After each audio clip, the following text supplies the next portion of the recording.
that you have to get your hands dirty. You can't do a startup with a corporate mindset. And when people tell me that I can't do something, I will do whatever it takes to prove them wrong. Life में ना दो तरह से compensate होते हो आप. One is your earning and one is your learning. Fundamental itch has always been khud karo. I'm your host, Akshay Dutt, and you're listening to Spotlight, a podcast in which I speak to disruptive startup founders.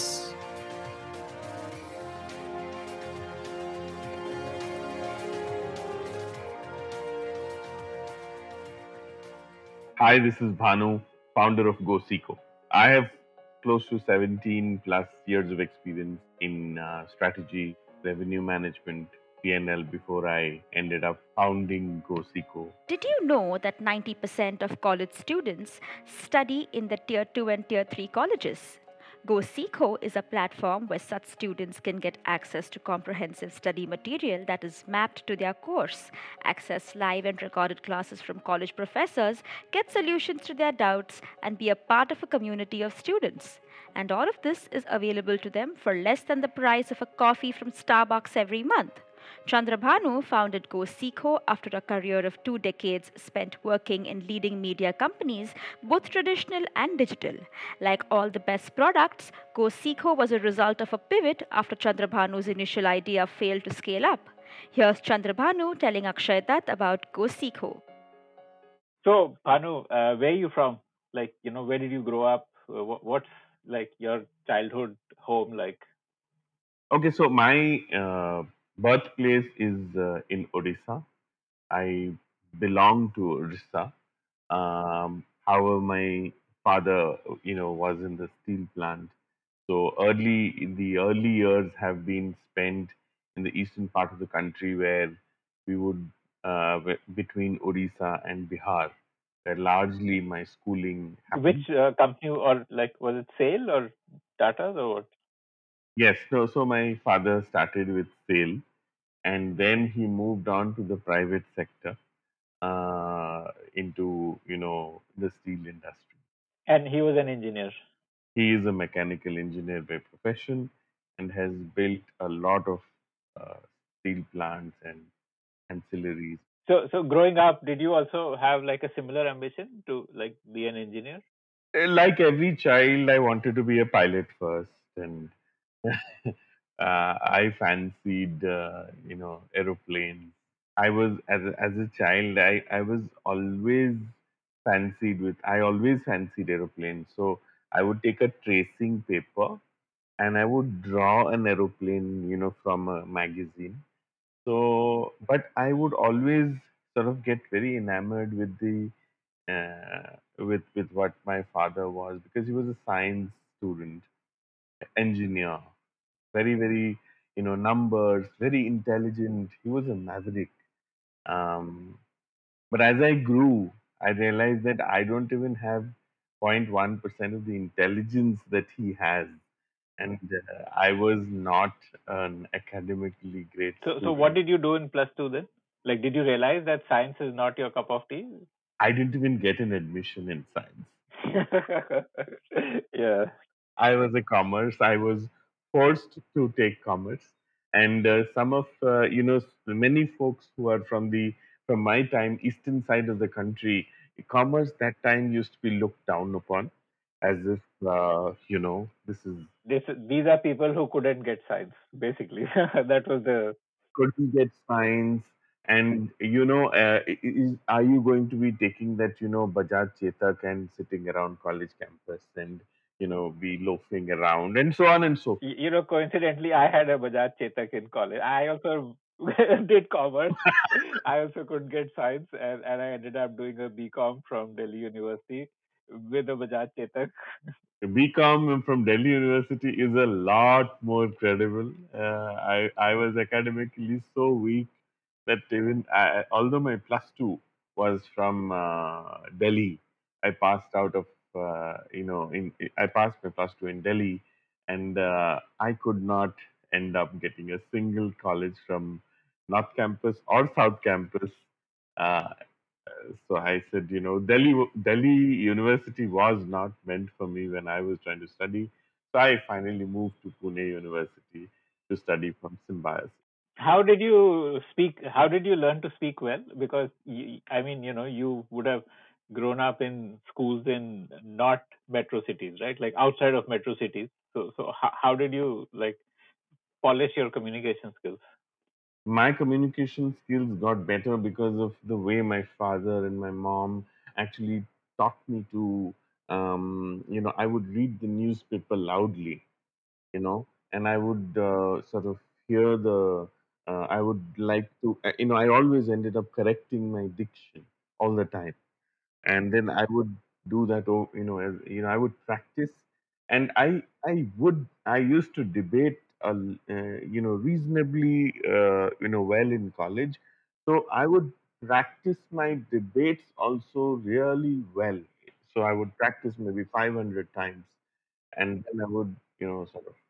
Of course, the extempo ones were extempo, but the ones where you would go prepared. So I would take time to correct my diction all the time, and I would tell people to So, correct. so you had like a natural flair towards, in a way, you could say like sales and marketing or communicating and. Yeah, so I think because of the proficiency in being able to speak, sales and marketing sort of became a little, sort of, I could speak. So hence I could communicate. Whether I could sell or not is another story, but I at least could communicate. Yeah. So, how did you end up joining Times Group? So, I mean, like I said, never great academics to back me. So, could not clear any written exam of any MBA institute. It was flat, a flat no. Yeah, from every college, my written exams I got rejected. So, GD interview was a much later phenomenon. I mean, I never reached that level. So then, a very close friend's family was connected with one of the branch heads of the Times of India group, and they said that, hey, listen, this guy has just graduated, and he speaks reasonably well. Would you like to just give him an interview, chance to get an interview, and see if he's doing well? Why don't you hire him? He probably will do it part time for a year, and because it's good if he earns a little money on the side, and then he'll probably go back to doing an MBA after preparing for a year.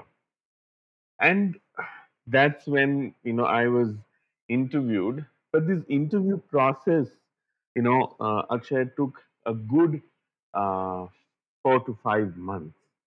Not because the process was long, but this, my the branch head then of the Times of India Group in Pune would, he was a very busy gentleman, so he would always say, call me today, call me tomorrow, call me day. So I'm traveling today. Okay, let my office know. I'll call you. So I would diligently just call him. I would just say, okay, sir, I'm here. I would diligently call him, and then after 4 months, he said, "Okay, fine, come." And then we met. So he would say that, okay, next week Wednesday 10 a.m. Next week Wednesday 10 a.m. I would call, and those days no mobile phone, so STD booth, so all of that. And then I finally ended up, getting a chance to meet him, and then he was, very, he was a gentleman, offered me the job, and then he said, the only reason I'm hiring you is because in sales, this is exactly what is needed. You need to diligently follow up with your customers. And that is the only difference that, sort of, and that was, it appeared to me that as if I was being put through it, as if I was put through a test, and although I did not know, but then I ended up then joining, Times of India Group as a sales executive.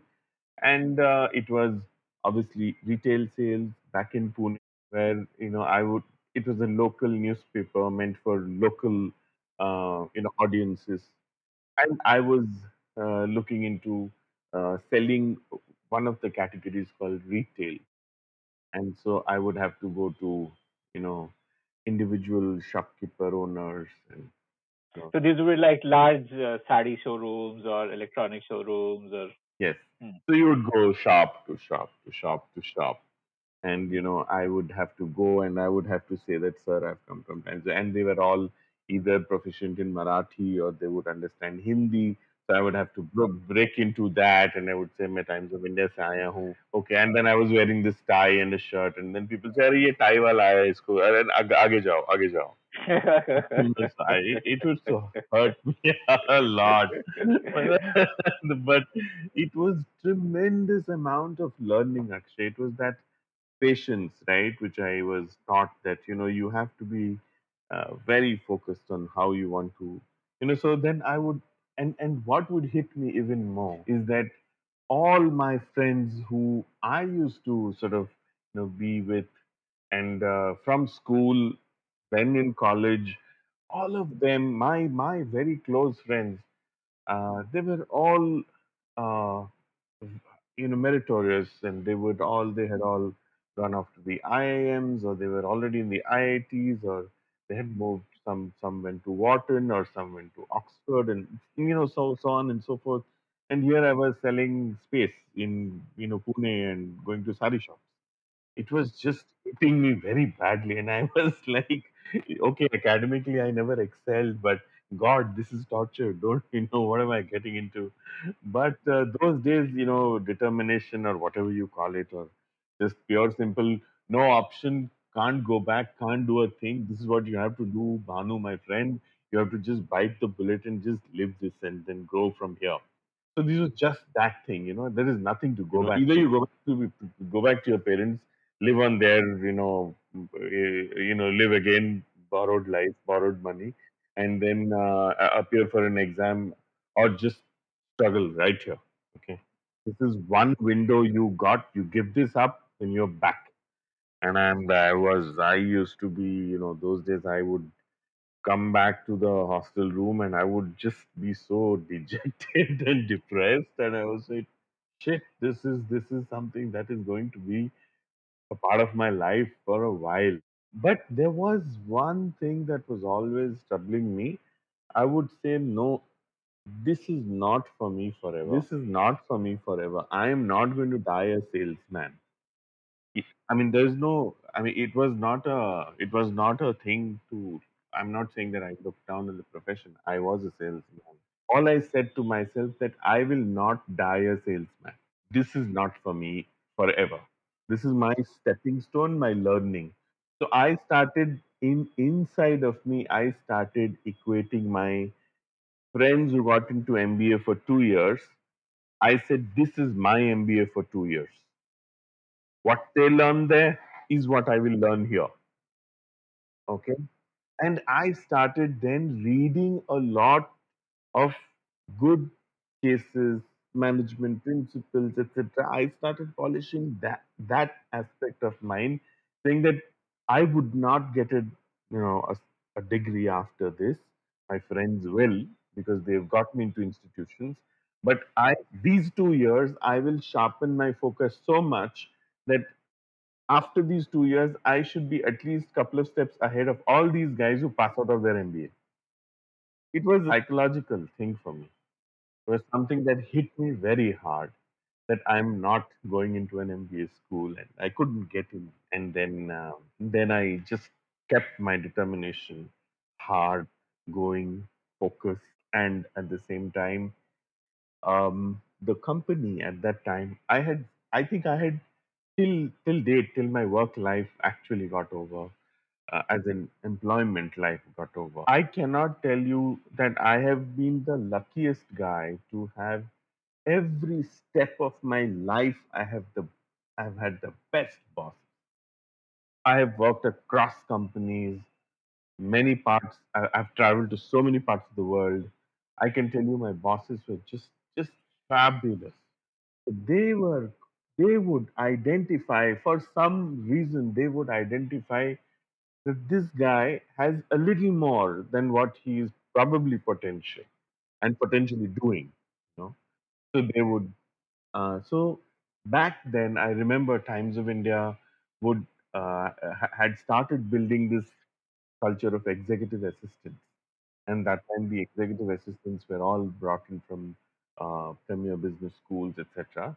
And we were deciding to sort of de-link Times of India Mumbai, as in build Times of India Pune as a separate edition. And then my boss then I did, you know, he gave me a chance to sort of assist him like an executive assistant.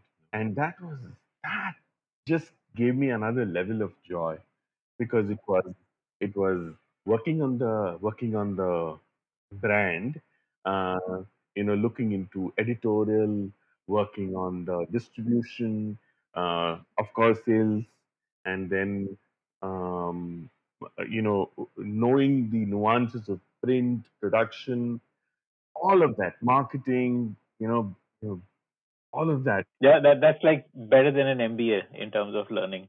It just opened my, I was then, of course, uh, this little boy who was, trying to learn into many facets. So those days, Akshay, I would end up coming in the morning for to office for sales, as in, and that would sort of by afternoon it would move into editorial and content. By evening it would move into printing, production, and early morning it was distribution. There are days where it was like 24 hours gone, and when I would be, the full circle. But I think it just, and that exactly was my MBA.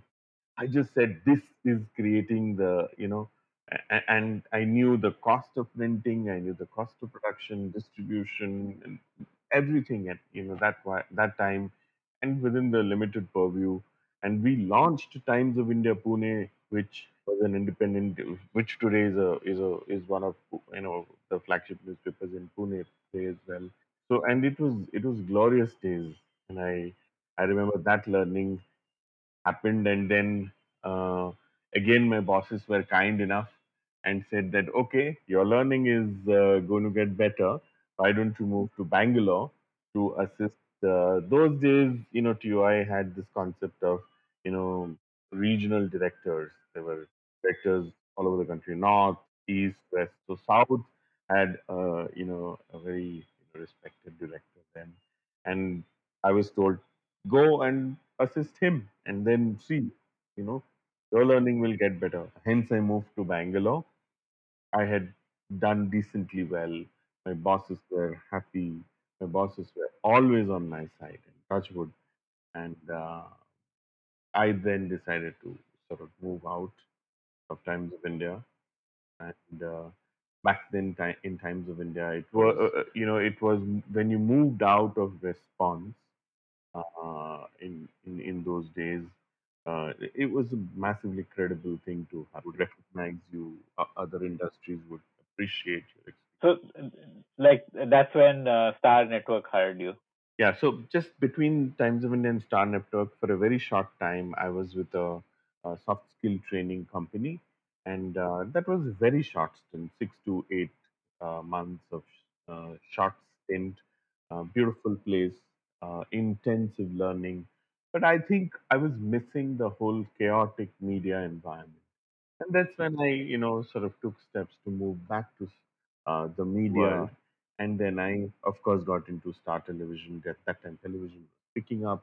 Lots of people were moving from print to television. So I ended up moving into television. And that was a good 2.5 years. If you like to hear stories of founders, then we have tons of great stories from entrepreneurs who have built billion-dollar businesses. Just search for the Founder Thesis podcast on any audio streaming app like Spotify, Ghana, Apple Podcasts, and subscribe to the show. So, and then I, of course, ended up with a, revenue role with Start until about 2006 June. I remember I switched to that time the FM licensing phase was happening, and then there was this company called 94.3 Radio One, which was put in place, and they hired me in Bangalore, and we were setting up the Bangalore station as such. It was a station which was starting from zero, and it had to sort of build itself. But isn't that a step down from TV to radio? I mean, TV is like the top of the pyramid, no? No, actually, the good part was that I just looked at this new media in terms of radio then was an 80-year-old medium for sure. So hence people said it's but it was sort of building itself into a new sort of, it was giving itself a new face. People were looking at it differently. Radio Mirchi had come. And then you moved to digital. So radio got over in 2000. So the radio stint for me got over in 2007, and then I moved into Yahoo, which was digital. So it was print, TV, radio, and then now digital, new age. As the progression of mediums were happening, I also was making the jumps. And this is great in hindsight. That time I had no such knowledge that I was doing this. So, but it is great in hindsight that I kept moving, connecting dots, as Steve Jobs would say. Look back and you can connect them. So, digital happened. Learning of digital started 2007. Yahoo was the darling of the internet. Google was becoming big. Couple of deals that Google had come to Yahoo with. Yahoo had its, uh, you know the the big boys at Yahoo were like, we are, of course, defining the trends of the internet. Refuse these deals, and rest, as they say, is history, because Google is up to say. Yeah, but then we when we were building the footprint of Yahoo in terms of its presence, it was the most exciting journey I can ever imagine. I mean, people who worked on Yahoo, they bleed purple till date. Till date, you cannot stop bleeding purple. And digital transformation at that time, it was sort of, people were, you know, and then mobile got added, right? So it was becoming different screens, audiences were splitting, you know, data was becoming, very So different. It was one of the most exciting phases of media. People would die to join Yahoo, Google, everything else at that time. So, and then we were already there, and that time we sort of had started. One had got a lot of opportunities to travel to international markets, look at trends, talk to technology people, understand the trends, and bunch of things that you did at that time. And you had the new age bosses who were coming up, taking on this new trend, you know, people who'd understand how consumer psyche works, and they would lead from the front. And it was phenomenal to see these bosses taking charge. And you sort of had also, at that time, I also had sort of gained on levels, positions, taking on more responsibility. So you led from the front, you know. And that time, life was at its peak. We would take, it had given me I mean, the highs that I got back then from 2007 to 2013 with some of the best bosses that I again have worked. I cannot forget those days. So, but when you quit Yahoo, had the downward trend started? Um, Almost. You could see it around the corner. Yes, few US visits, leadership teams, the global CEOs changing. So you could sense what's going wrong. Okay. It had a billion people visiting the site every day, and you would still wonder, my God, a billion people still coming, and what's going wrong? And so you were just uh, wondering. Yeah. And some of our bosses were really sharp, and they could just sort of, you know, give us a sense, you know, it's not looking great. And then we were easily able to identify the business scenarios, and said, okay, it's time to move. It was 6 years then, Yahoo. It was time to sort of move. And what then after that, it was the big data. The world had moved into big data. You know, you were hearing words like AI, ML, and you know so so I ended up working again for a very smart bunch of entrepreneurs in back then, who wanted to create a big data company. back in the day. Um, for advertising, it was very innovative. I think very smart bunch of entrepreneurs. But I think then big data was, it was ahead of its time in India, honestly. I'll say. 2 years, uh, we struggled to put things together. But back then, it had started. I had started thinking very differently. I was already when I was sort of quitting Yahoo. At that time itself, I had started writing my document on how I need to, build uh, something with respect to media solutions. And I had started sort of putting these blocks together because of this next 2 years of building a big data company focused on the media business. That document sort of took a little bit of a step back, but I had not forgotten that I was building it. I was working on it. And then when 2 years went by building this, and we knew it was more like money was being sunk and returns were not happening, and it was time that we had to take calls on whether this will really work for or not. And I then moved on full time to building. It was not Goseeko then; it was called Glossaread. Glossaread Technologies Private Limited is what the name of the company is today, So what but is the brand has become Goseeko. what was version one that you built? Like what was the original hypothesis? The original hypothesis, I will, people will kill me if they, sort of, the media doins will kill me. They tried killing me when they heard when I was. So because I was a sales guy and everything that we did, when I was running strategy at Yahoo, also everything was focused on the creating advertiser delight because revenues in TV, print, radio, internet, everything was, advertiser led. Right. So at that time, everybody was focused on how to take the same dollar from the advertiser because the advertiser had to pay for, the revenues. The revenues were not subscription based. Okay, we all know newspapers cost, 3, 4, 5, whatever rupees, and the advertiser actually paid for, you know. So and it was always torturing me then that there are so many players in the market.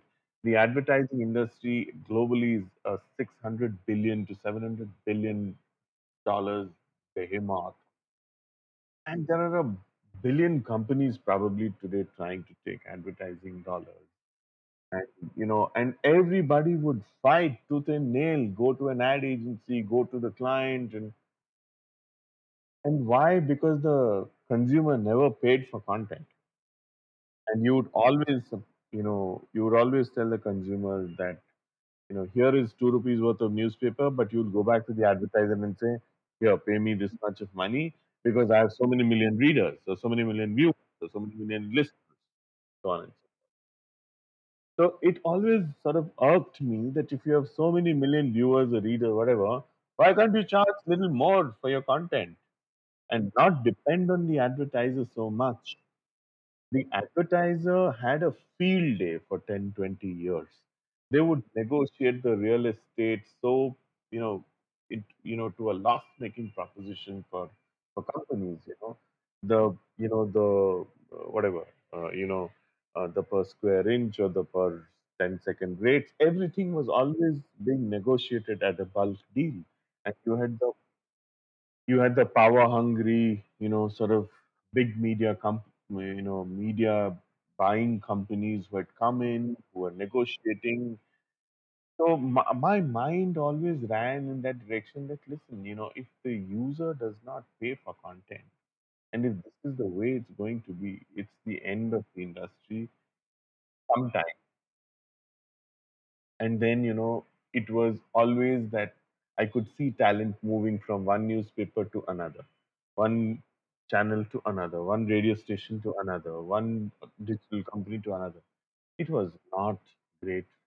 uh, Talent was really depleting at that time. And by then, I had also sort of started learning that how businesses are truly built. You know, You have to build business on basis of strong fundamentals. And you had already I had already that time, with by being in Yahoo, one had already that time figured that here were smart companies like Google, like Facebook, who were so many thousands of miles away, and through the swipe of a card they were making dollars. And the technology was building, breaking the barriers. And they were, I remember that time, I think Facebook did not have its office anywhere outside of I mean, till they had come till UK, and but India was still generating 40 crores for them or some such number. And it was it was I was wondering, my God, technology is like moving this planet, and here we are trying to go to some ad agency and then try and get some try and get some media money. It was just killing me. So the fact that I wanted to create a platform where Glossaread would only sell content for uh, whatever people would want to read, and pay as you go. So it was all about that. I want to today read one article from The Economist or one article from XYZ newspaper. I create a bunch of uh, the articles I just want to read. I pay a So this would be like a token price for wallet it, where you and store money first, I'm done. Pay and as then you go. whichever article you click, then you get charged for that. You get charged for that. You read that article. So I had sort of envisaged saying, one, people should pay for content. Second, don't make it a subscription of 12 months, because who yeah, pay as you go. It's just more convenient. We did a lot of research. We did a lot of finding. So I mean, today also, when you look at how content, first of all, there was no culture of paying for content.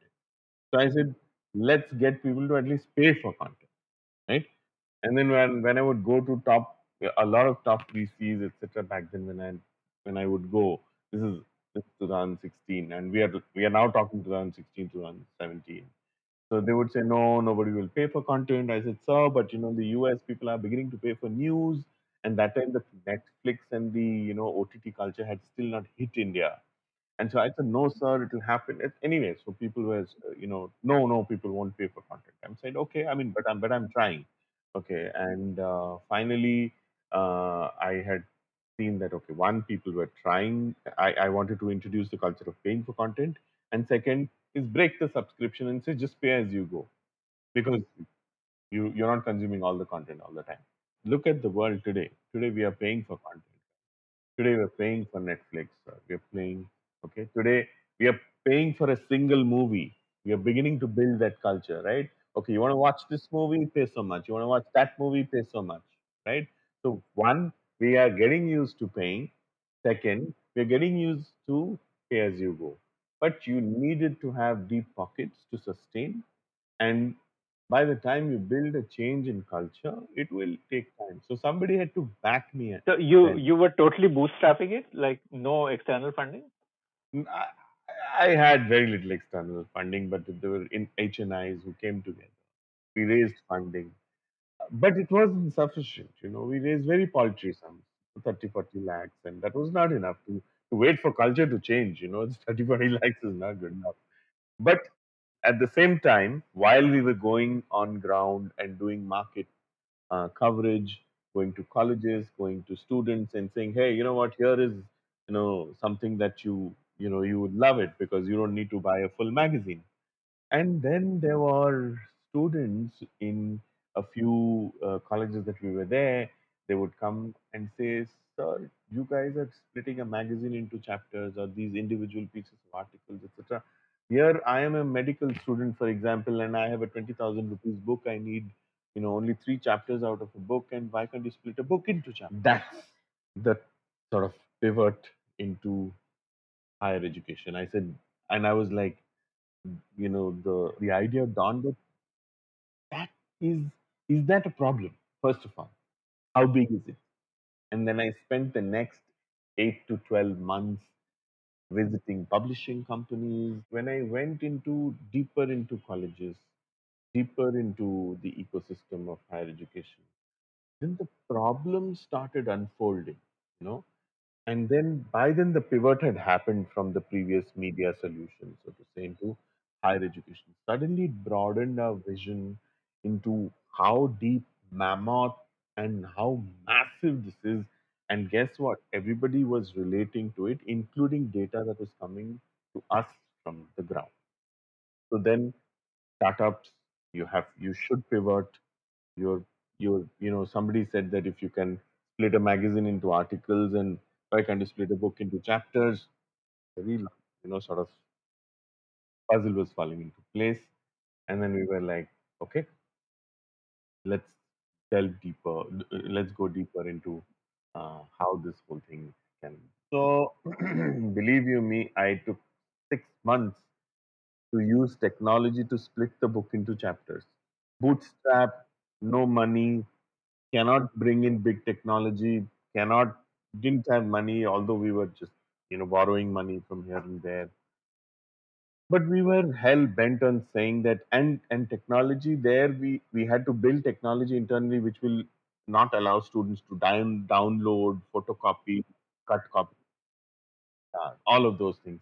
You could not take DRM solutions instantly because there was no money to bring DRM into.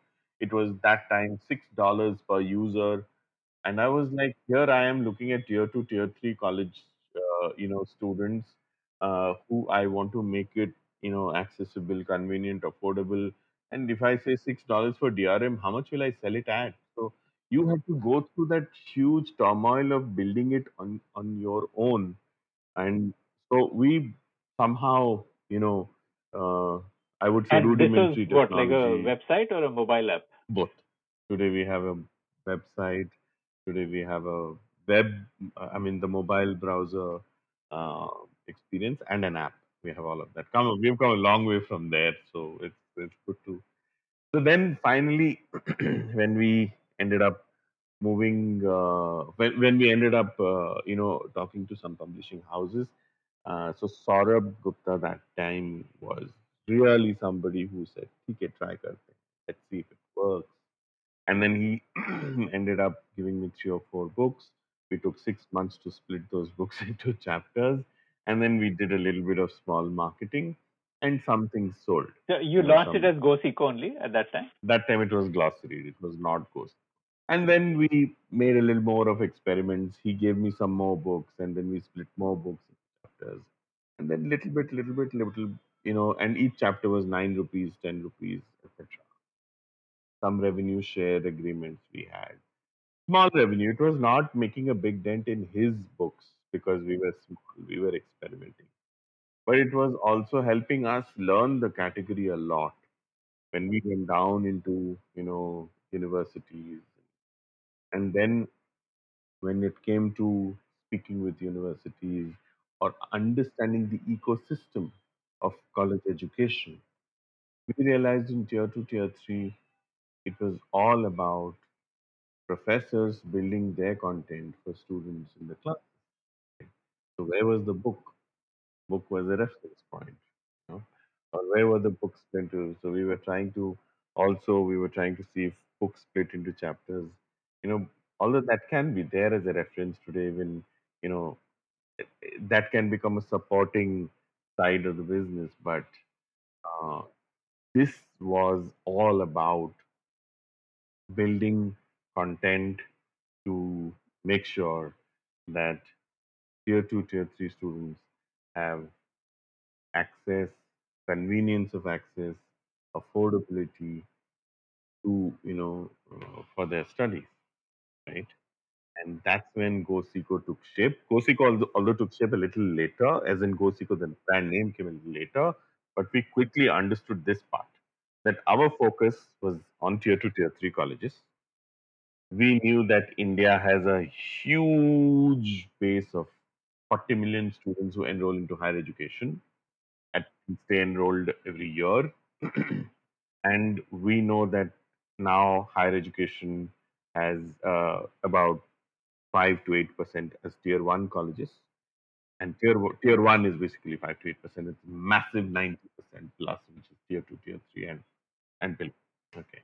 And it was all about students who were actually very, very finding it difficult to get all their basic learning resource, the study material itself, at a single place.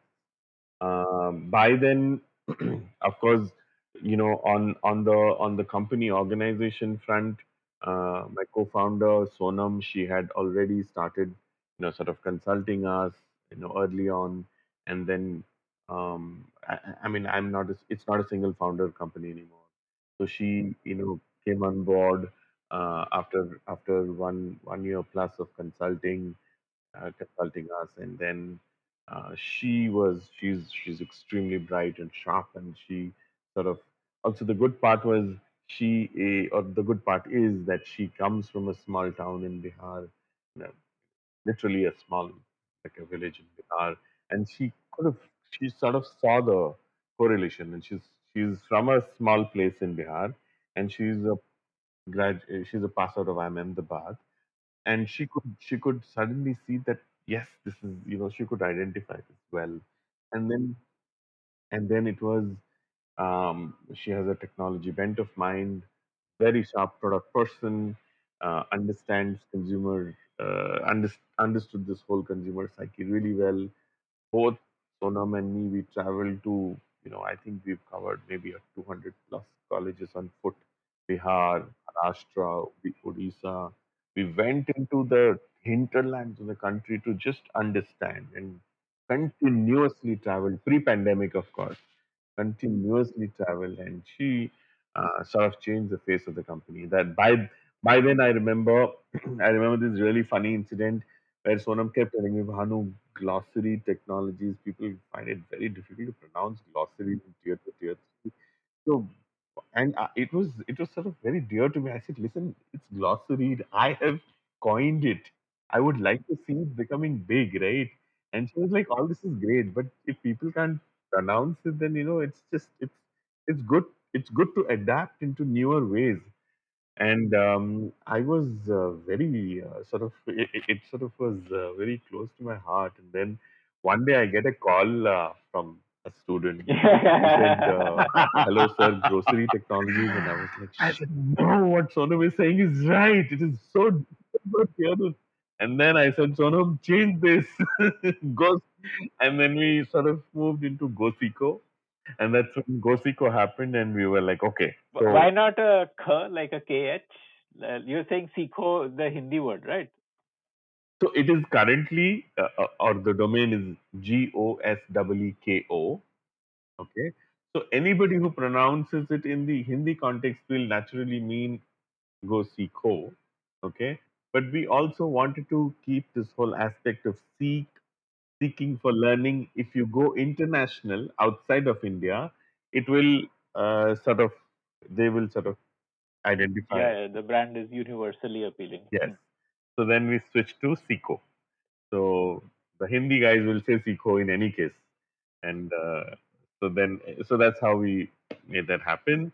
And we, of course, decided to keep the company name as Glossary Technologies, but the brand becomes Goseeko.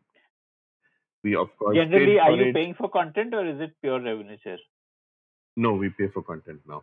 Although we thought we will do revenue share, but see, at times you are always, it's unfair on the professors. We learn through experience as well that if something doesn't sell much, something sells less, something, why would you penalize the professor for it? He's made the content. They don't have that risk taking ability which you would have.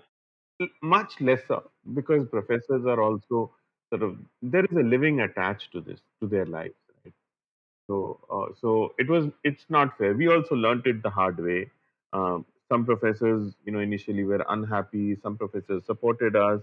It's the journey is always, been, journey will always have its ups and downs, right? So professors some came forward, some did work pro bono. Somebody said that no, you guys will take content and then you will, sort of put it out and mera kya hoga?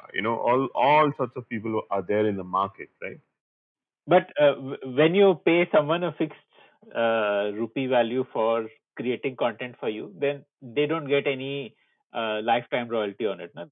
Yeah, we are all we are saying is, look, this is a study material platform. you are making the study material in line with the university syllabus structure. Yeah, just don't prepare plagiarized content. Simple. Study material, right? We never ever flout the ground rules, regulations. We don't make a course of our own and say that this is computer engineering Pure University. No. In fact, for the first 1 year almost, Akshay, we made it free. We actually kept it free. Yeah. We didn't even charge for the first 1 year because it was adoption. So we went from zero to 80,000 in maybe 6 to 7 months. And that was adoption. See, that gave us a good idea of whether the content was of good quality, not good quality, what students liked, what students didn't like, changes, all your, whether the material can be read properly, reading experience, UI, UX, all of those things we got feedback on, right? And obviously, it continues to happen. In December 2019, so in December 2019, we ended up starting to charge students this 100 rupees. So I can see on your website, in addition to study material, you also have doubt clearing with professors and like other value added services. Correct. Building that now. So if your exams are coming up, you have doubts. We have, of course, professors who are there, at the back end where if you put in your doubt, we'd immediately get professors to respond. We are now going into live lectures, crash course for your coming up exam. And how are these priced then? Like doubt, is it like per doubt asked? No, no, no. It's part of your subscription. Part of your semester subscription. Wow. Okay. Yes, absolutely. So, access, convenience, and affordability. We want to stick to that philosophy, right? And then saying that, yeah, doubts, live lectures, all of these today, we will plug it in as a part of your. So, what is your total addressable market? Like, what is the student base of tier 2, tier 3 at these like graduate, postgraduate courses? Actually, it's like I said, interesting question. 40 million students in higher education stay enrolled. 5 to 8% is tier 1. Okay. So, for the ease of understanding, take even 10%. So, so remove the 10%, which is tier 1. So, the balance is addressable market as far as we are concerned. Then the splits come into how much are STEM courses, how much are BA, BCom, how much are postgraduate, so on and so forth. STEM is usually 20%, BA, BCom is usually 60%. I mean, non-STEM 60%, and then your PhD and research is another 20%. So, and then the split start. So, what is your that ARPU, average revenue per paying user currently? Like, Yeah, so ARPU is 1 semester, so wherever it is. So average is right now at around 800. Yeah, 849 average. Yeah, so 849 is ARPU, and we now expect the student the LTV, which is how startups now build is 6 semesters. So 849 into 6 is what will be our lifetime ARPU from a user. I don't create. I don't. I don't worry about my revenue. First of all, create the impact. First of all, build the product. First of all, make sure that the student, the reason for which you went there and built this, to make sure that yes, business is, charity is not our way. We will build business, but you can't build business if you're not creating significant impact, and creating a fabric change. And so, I don't want to call out and tell even entrepreneurs, it's not a rosy picture.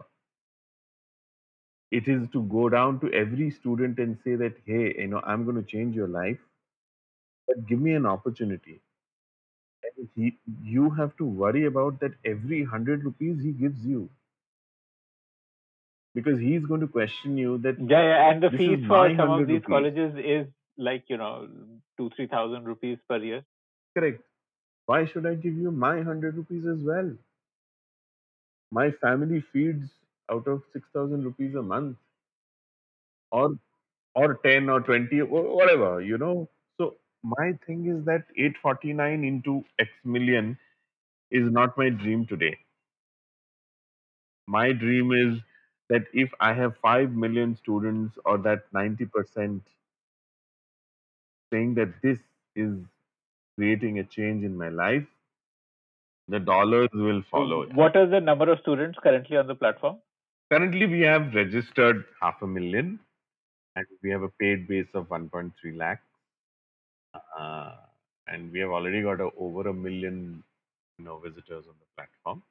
And yeah, we're growing, but we also see it's a paid platform. Some parts of the content are free to come, free to use, free to read. It's not a news content platform that is fully free. So this number will grow over time. Have you taken on more funds like after that initial angel round you told me about? Yeah. We through this entire process, we did raise more funds, HNIs, um, then angel networks. We did our raising. We did our we did so our first institutional raise happened from two small angel networks called Digital Futurist Angel and Flip Carbon. So Digital Futurist Angel is a very new angel network, DFAN, that's what it's called. New angel network, very smart bunch of people. Uh, a company called Flip Carbon created an angel network for us. Again, very very nice people who came together, and these people saw value, in building what was being built, and they said, Bhanu, it's you're doing decent, but let's see how we can all come together and grow it. So, yes, uh, we have not yet gone to How the much have you VCs. raised from these angel networks? We have till date raised, put together with HNIs, everything put together, little over 500,000. So maybe about 4 crores. So you've been pretty capital efficient, but what you want to do needs a lot of capital, no? Because you have to pay for the content upfront, you have to pay for the studio to record videos, and I mean it is heavy upfront investment. So I guess you would need like a lot of fundraise to happen. Yeah. I mean, see, promoter funding is today, we as promoters, Sonam and me, we have put in an equal amount that we have raised. So if we've raised 500,000, we've invested the same amount by ourselves. And so we have invested over $1 million today into the business. And yes, I think you are bang on that we need more. Um, but we are also taking baby steps to make sure that the business is built efficiently. So one thing, Akshay, which I feel is an extremely important aspect for entrepreneurs to look at is you can't live on borrowed money forever. Okay, you need more capital. Okay, figure out figure out efficient ways to access capital. Okay, you can build an efficient business model, go to banks. You can build an efficient business model, pick debt money, and mix it with a little bit of equity money. So figure out what you want to do to access capital. Okay, VCs and networks are always there. Okay, but focus on your business, focus on making your business efficient. You know, money will come. There Do, is do enough you need money in the to market. spend to acquire customers also, or does that happen organically? No. You need to spend right now. But so the flywheel works well when you know that one customer is getting more customers. Right, word of mouth. Word of mouth. So referrals are beginning to happen now, right? We are now getting one customer gets us about 3 to 4 customers, okay, in terms of student base, which is okay. Also, you need to look at the fact that the same customer is renewing, right? So when I said 849 into 6, that guy has to renew as well, right? Otherwise, वो 849 into 6 नहीं होगा, right? So renew, refer, some of these aspects are beginning to take shape, And that is why today we are focusing on making the experience better. Hence, when you raise investment, you need to pump in monies into tech, content, product. If you continuously spend money on acquisition, then there's something flawed in your business model. Which means if you drop money into customers won't come. It is not the right way to build a sustainable business. That means you will continuously need venture capital money to acquire customers, and that's not a sustainable model. You will run into raising continuously. At some point of time, that VC is going to read into this problem. It's a big business problem, and those are not the right ways to fund. And you will sink in those monies. If not today, tomorrow you will sink it in. And that's not so. So I keep telling my team that the customer has to pay. You have to make the customer pay. You go invest in tech product and content. That's all right. We need to still spend money out of our pocket. We need to, but if I start paying to acquire all the time, then there is a problem. Yeah, yeah. So 849 told you ARPU, right? So we are right now a little below that. We are right now at like close to 800, and expecting it to now drop to 700 in the next 2 months because we are seeing renewals and referrals. So, what is your customer acquisition cost right now? Like, how much do you? Yeah. So 849 ARPU, but I still spend 800 today, and now it is on a downward trend to 700, and it will drop to about 500 in the next 3 months. No, 700 is like customer acquisition cost, like what you spend in digital marketing to get a customer. Acquisition, promotions, on ground, campus ambassadors, everything put together. Okay, because my ARPU is going to be whatever 6,000 from one customer, and my acquisition cost is 500. This is purely the money that you spend on Facebook, Google ads, like this 800 rupees. Absolute, you have to, go to the. So we have campus ambassadors, we have professor referral programs. You have campus ambassadors where Bhanu is a student, Akshay is in the same class, Bhanu becomes a campus ambassador, and Akshay is the friend, and then hey, I have read this, okay, I incentivize Bhanu, and Akshay comes into the fold. So campus ambassadors. So, besides digital, you also do like offline customer acquisition. And we have like massive interns. We have like a lot of interns who are students of colleges. So they sit within their classrooms. So it works like a flywheel on its own. Yes, we do spend, we do incentivize, which is okay because these are ways to create adoption. We do brand building through online.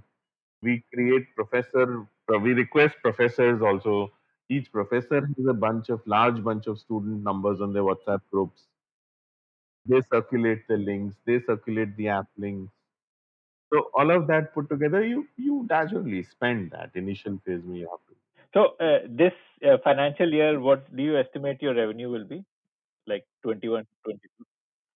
But current financial years, current FY 21-22, we will do about 6.5 crores top line, right? And next FY we are targeting, right, 100 crores. Wow, 6 to 100. See, because 73 universities is what I have already opened. I will reach maybe 150 plus.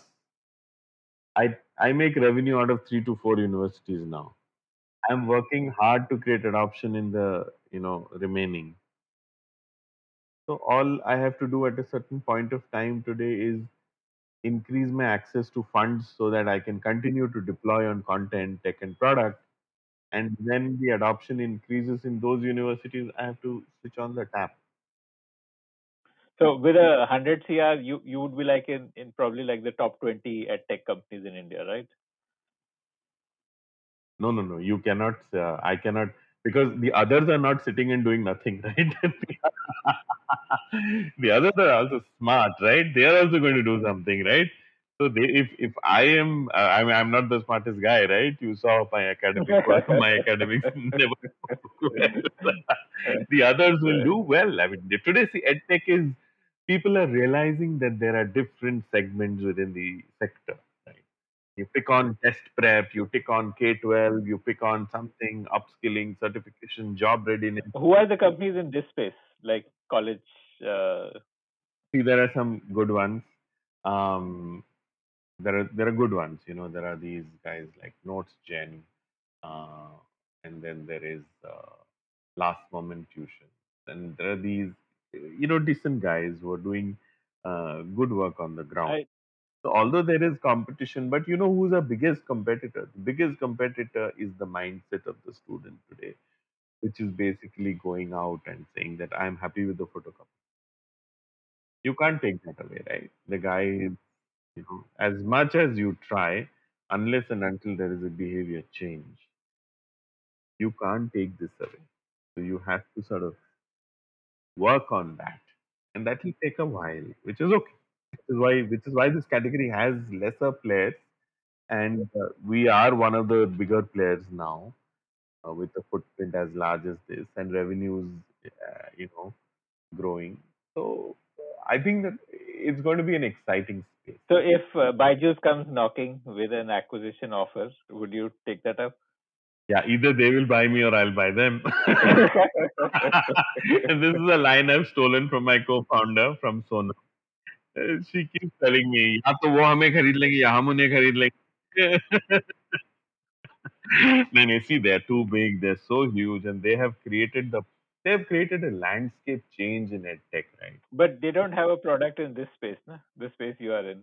How, So see how long will it take for them to come into no, this they space? they typically prefer to acquire instead of building, or at I least know. off late, you know. So Yeah, yeah. But how long will it take? There's yes, somebody like you rightly said, that if they come knocking on your door to acquire, what will you do?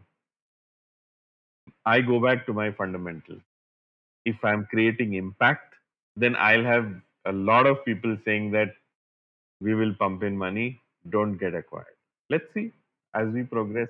The category needs to have an impact. Let's solve the problem of convenience, affordability, and accessibility. Let that tier 2, tier 3 college student increase the percentage from that tier 1, which is 8%. Let him come into that. Let us get him a better base. Let us get him a better job. I'm not worried about Byju's, or I'm not worried about this. They are so huge. We are like a drop. We are like one. We will be like one office of theirs. We are so small as of today. So we are just a 50 member small team. Yeah. so let me ask these in two separate questions. These are actually two questions. So coming from what, about 2 decades of corporate experience into now being a startup founder, have you managed that transition well, or are you facing challenges, or are you struggling, or what are your personal challenges that you're facing? I think see, this is a great question for people who sort of start. In my world, it's called starting late. But I think one thing got balanced is my co-founder, because Sonam is uh, sort of balances that my late start, because it's an early start for her, and she's younger than me. She's sharper, smarter. It always helps. The other thing is that I am one of those founders who tend to look at the efficiency rather than going out and raising money outright. We will build bottom line strong businesses. I do keep pressurizing my team that I am not going to inordinately go and keep picking capital, whether it is venture money or whether it's debt. You have to build businesses. So I'm very P&L focused right now. So those are things which are, Which I learned over a long experience. Like you learned. yeah, because of those decades of experience, right? The problem is that somewhere it is not new age. Everybody goes out and raises these millions, right? So you don't get featured in these top magazines all the time saying that, hey, Bhanu went and raised 100 million. I don't get featured like that. Okay. But I also know that people who continuously raise, what are they left with? Okay, then they're left with paltry. They're not in charge of their destiny. Completely not. And then you will have to pivot. You'll be pushed. You've got a vision. Go build it. Okay. So whether you call it a challenge or so, a lot of people see that as a challenge, saying that, hey, you know what, this guy never raises money, in this manner, right? And he's always wondering, he's always running out of money all the time. But I'm saying that, boss, build this efficiently so that I don't need to go pick money all the time, right? You back in the day, 50 years, 70 years ago, when strong business houses they built themselves, they worked very hard to build businesses.